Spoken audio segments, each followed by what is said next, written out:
Hi everybody, I'm Jared Pike. This is Shell Point Today for Monday, June 16th. On today's show, we talk to Sanibel author Charles Sobczak, who has fascinating insights into Florida wildlife. Michelle Smith will share info about the senior fitness test. And Dotty Morrison tells us about a guest visiting Shell Point from Burkina Faso, West Africa. But first, if you love travel, then you definitely don't want to miss this morning's event from Isings Travel. They offer trips across the country and across the globe, all with door-to-door service, right from your home at Shell Point. Their upcoming trips for 2014 and 2015 include a Thanksgiving cruise through the Caribbean and Panama Canal, and a 2015 journey to southern Italy. You can learn about these and many other exciting trips at the Isings Travel Showcase, happening this morning at 10:30 a.m. in the Grand Cypress room at the Woodlands. All are welcome. Of course, you can also travel to distant lands vicariously through special guests who come to visit us here at Shell Point. This Wednesday, Women's Ministries is hosting Kierstan, a missionary to Burkina Faso, West Africa, which is one of my favorite countries because their capital city is called Ouagadougou. I'm sure she'll have much more interesting insights than this at the Global Outreach event on Wednesday at 10:15 a.m. in the Social Center on the island. Dotty Morrison has this preview. I'm Dotty Morrison, and I want to invite you to meet some special people, Toby and Kierstan Hall, at this month's Global Outreach on Wednesday, June 18th in the Social Center on the island. The Halls work in the West African country of Burkina Faso. You know, when we think about people living and working in a third world country, we think of the poverty, the hardships, the disease. But for Kierstan, it's all about her relationships with people. Teaching the Bible and working with Alliance women in the local churches is her passion. I'd like you to watch her in this video about a New Year's event a couple of years ago.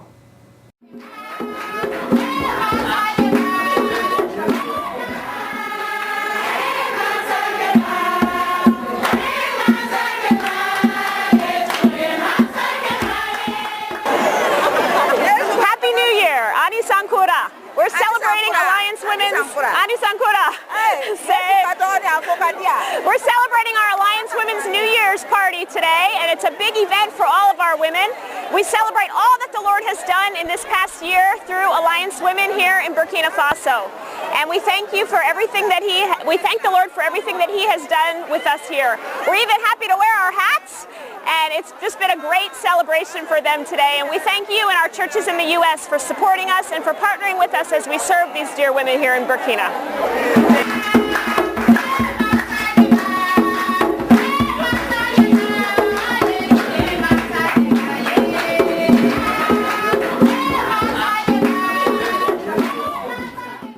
And here's Kierstan joining with other women in 2011 to celebrate 20 years of Burkina Faso Alliance Women.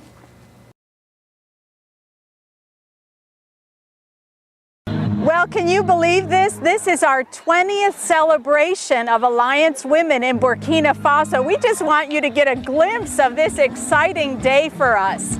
Now, one of the great perks of being a missionary in Burkina Faso is the great clothes you get to wear, huh?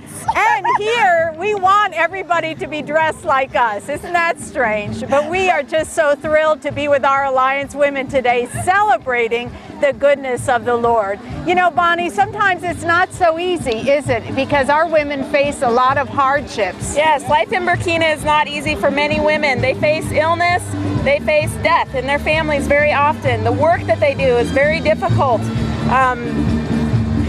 Many of them are persecuted for their faith. They're living in courtyards where they may be the only believer, and so they're persecuted for their faith. And so to have an opportunity to come and just be together and rejoice with one another, to praise God is just a wonderful chance for them.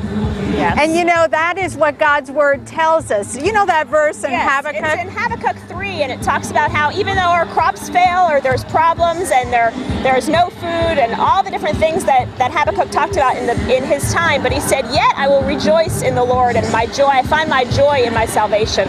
And that's what we're celebrating this week with our 20th anniversary of Alliance Women. So it's just a lot of fun, and we're glad to be here with all these women, and it's just going to be a great time.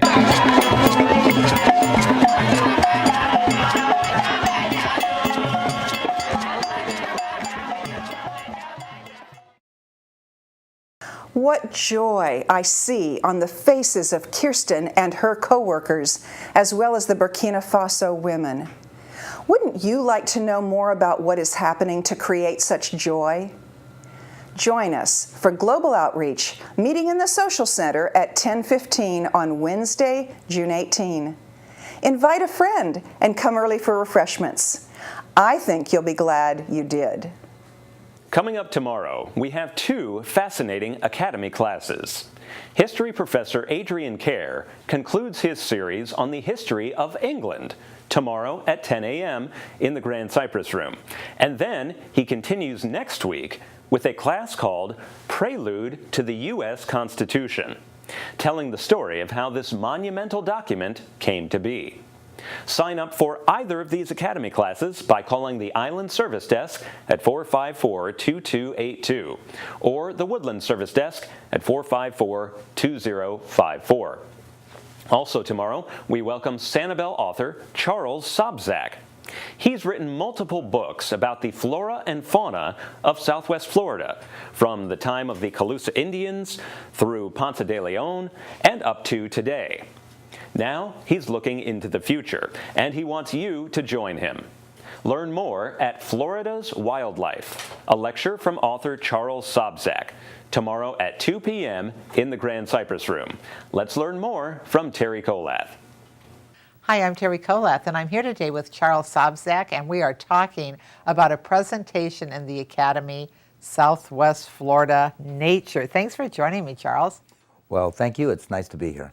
We have had the privilege of listening to you talk about each of your wonderful books as they've come out. And this summer we're going to look at a variety of Southwest Florida nature that only you are able to share with us with your great background. Well, thank you. What I'm going to do on this particular presentation is quite a bit different because it also talks and deals with kind of the philosophy, the relationship between us and wildlife, which is oftentimes not very pretty, especially for the wildlife. So it's more of an overview than it is any of the individual books, and it encompasses all three of my nonfiction titles. Charles, you couldn't take these amazing photographs and write what you do about these creatures we live with without developing strong feelings for them, could you? No, not hardly. Sometimes I wonder if I don't like the plants and animals better than I do. You know who I'm talking about.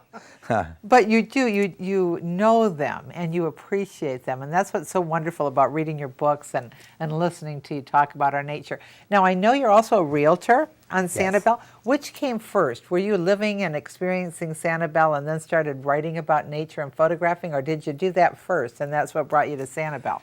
It's interesting, and it's a very good question. The nature on Sanibel brought me to Sanibel originally.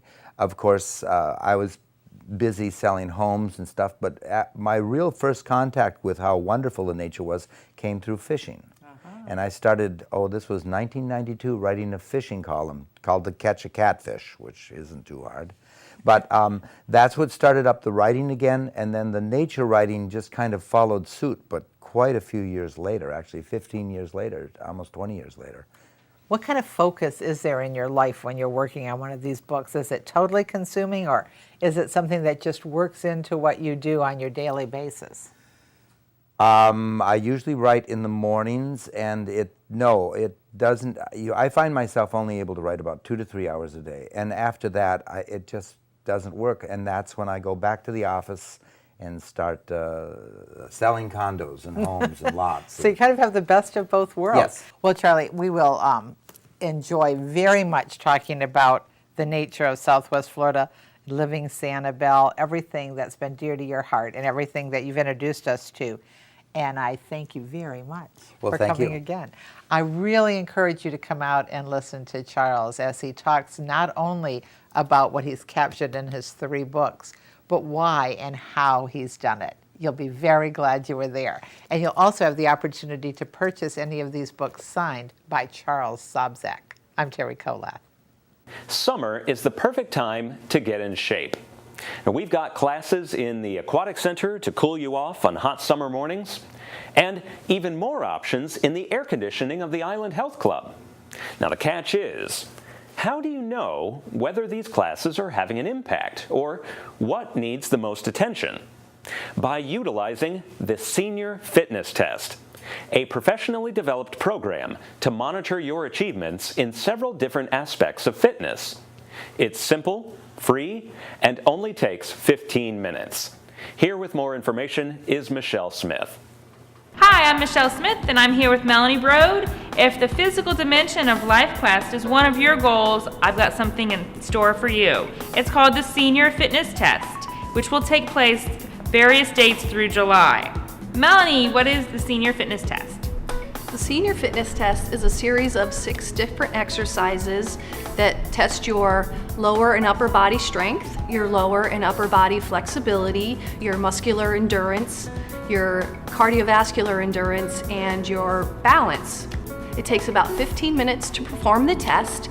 After you do the test, we go to the chart, which is the national norms of people from the age of 60 to 95. We go through the chart for your age and gender, and that way you can determine what your weaknesses are, where you could use improvement, and what your strengths are.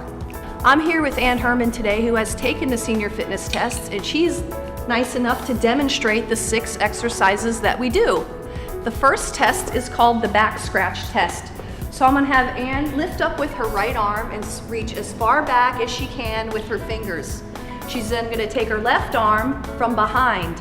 At this point, I would measure the distance, and she's touching her fingers, which is above average. And then we would do the other arm the same direction. Good job, Ann. Thank you. The next test is lower body flexibility. So I'm gonna have you kick your right leg out, Ann, with your heel down and your toe up. Good. I'd like you to stack one hand on top of the other. Take a big breath in. Exhale, go down as far as you can and to your foot. Inhale, come up. At this point, I would measure again with my stick. She's above average. If she were touching her sock, that too would be above average. So awesome job, Ann. The next test is upper body strength. So women use 5 pounds, men use an 8-pound weight. I'm gonna put this in her dominant hand. She's gonna do as many bicep curls as she can in 30 seconds. And this is more of a speed thing. The next test is to determine your balance and your agility, okay? So the goal is to get up as fast as you can, walk around that cone that's 8 feet away, and sit back down in the shortest amount of time without running.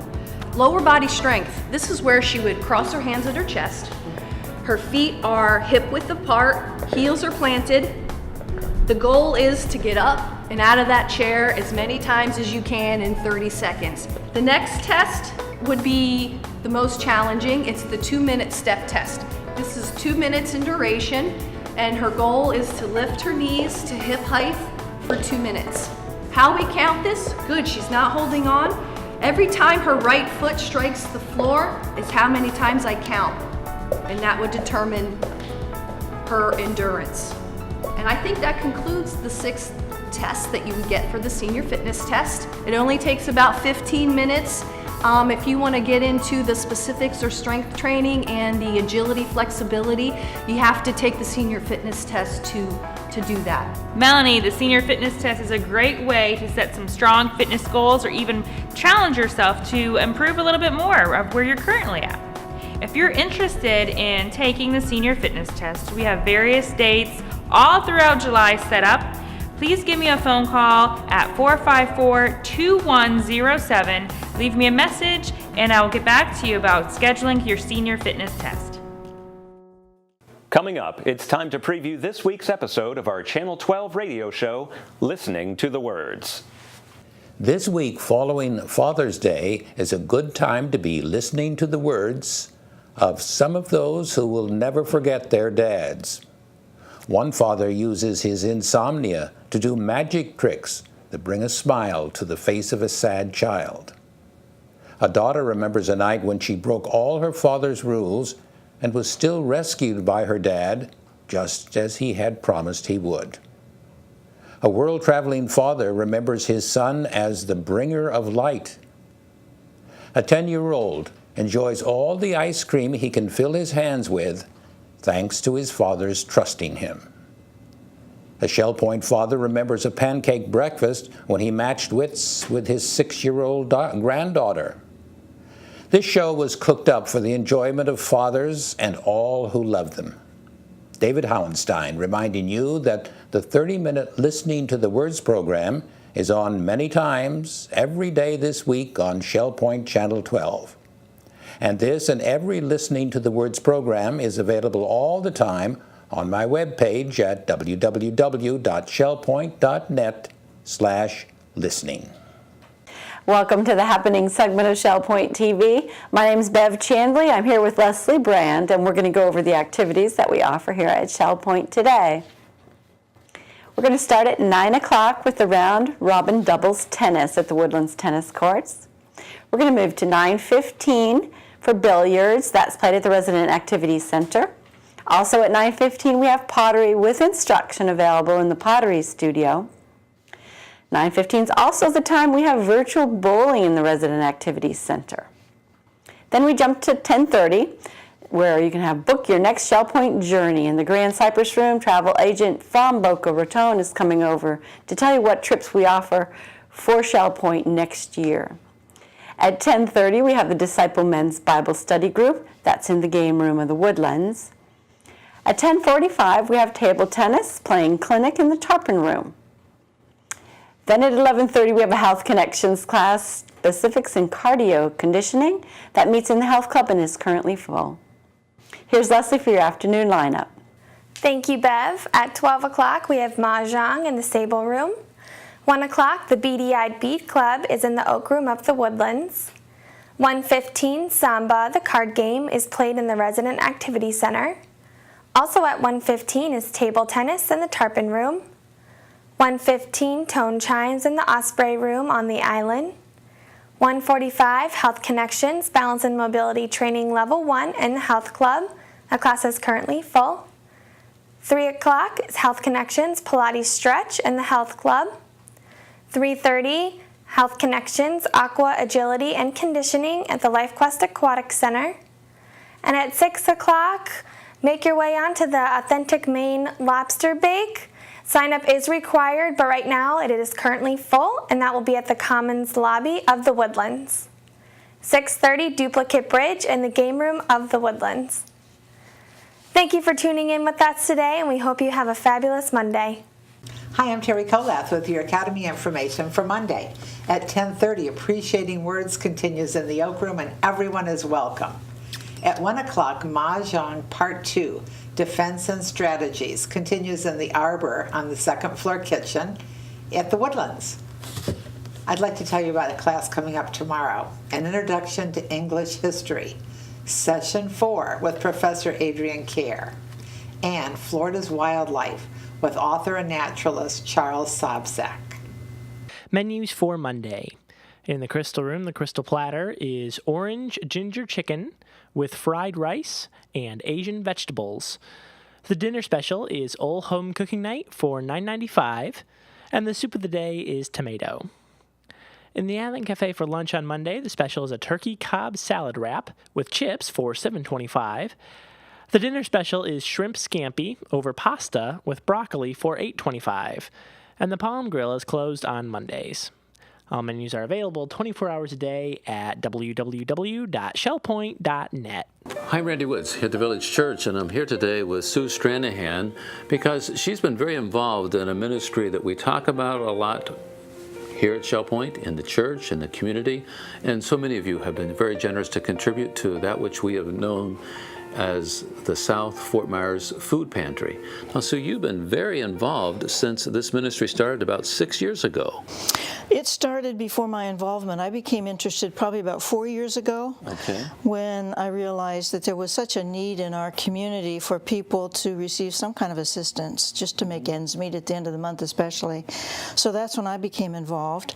I was very interested in doing this particular food bank because it's a coalition of maybe 15 different churches from South Fort Myers, including the Village Church, and there's quite a list of other churches who are involved, and so it's a great opportunity to work together with people of faith from different church backgrounds, united for a common purpose. I understand that the location is still at the Cypress Lake Presbyterian Church? That's right.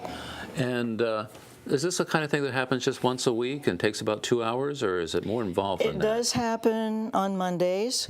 The food pantry itself is open for clients 4 hours a day, from 11 to 1, and then in the evening from 6 to 8. However, for the volunteers, it's a much longer day than that. I've read that the workers get there at 6:30 on Monday mornings to prepare for this. The morning shift does. I've gone to the evening shift, but the morning shift starts at 6:30. But the evening shift lingers till 9:30, 10 o'clock. It can. Now, when folks volunteer, you've mentioned the various churches that are participating in this whole ministry, this whole program is carried out through volunteers. It is entirely. There is no paid staff. It's actually in partnership with Harry Chapin Food Bank, and so we get a lot of our food from Harry Chapin. Okay. Now, as folks come in, I understand that regardless of who the person is, they come in as clients. Correct. And they're given the opportunity to shop for That's things. Right. Tell us about that process. Well, that's what my job usually is I'm a cart pusher. Okay. And so every client is assigned to a volunteer who pushes the grocery cart. And it's a regular grocery cart that you might find at Winn-Dixie or whatever.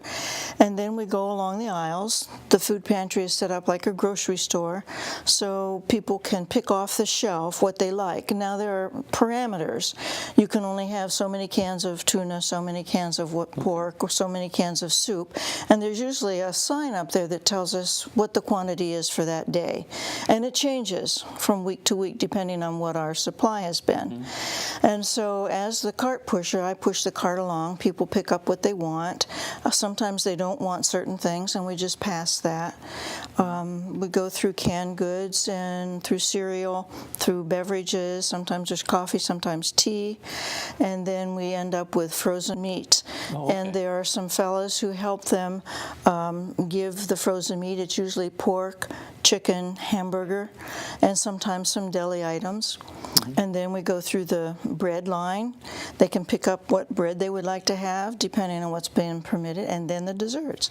So the clients are given the opportunity to interact with a volunteer. Oh, absolutely. And there's a freedom that they're not, a freedom that they can choose things that are available. That's the genius of it, I think, is it gives them a little control over what products they choose. And we've got label readers who will say, I'm not taking anything with sodium in it, and that kind of thing.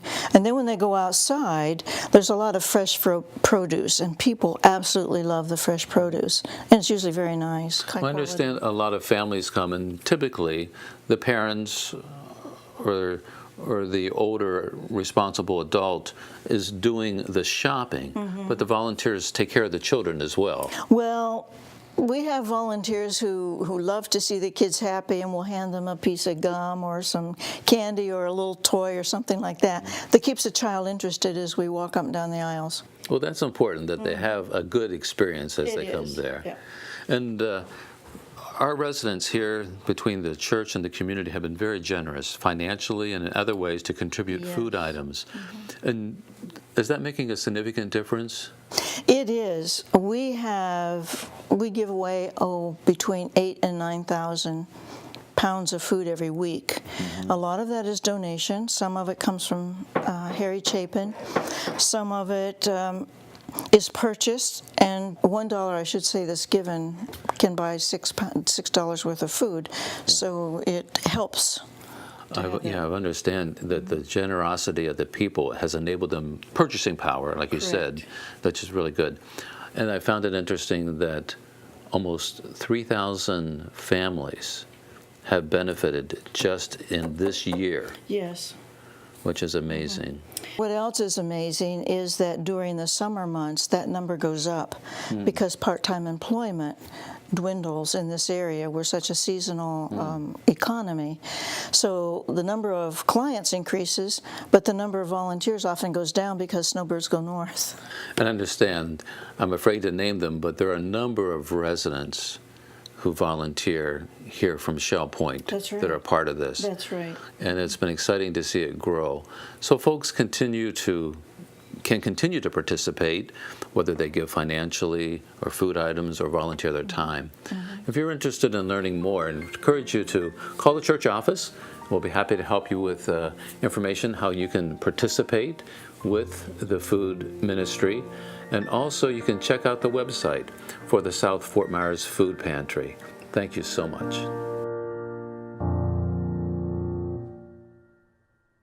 We're glad you joined us for today's show. Tune in tomorrow as Lenny Wodarczyk tells us about how his neuropathy support group is offering much-needed help on this difficult subject.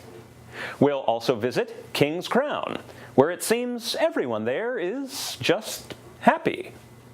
Until then, this is Shell Point Today for Monday, June 16th. I'm Jared Pike, and from all of us here at Shell Point TV, we hope you have a great day, and we'll see you again tomorrow.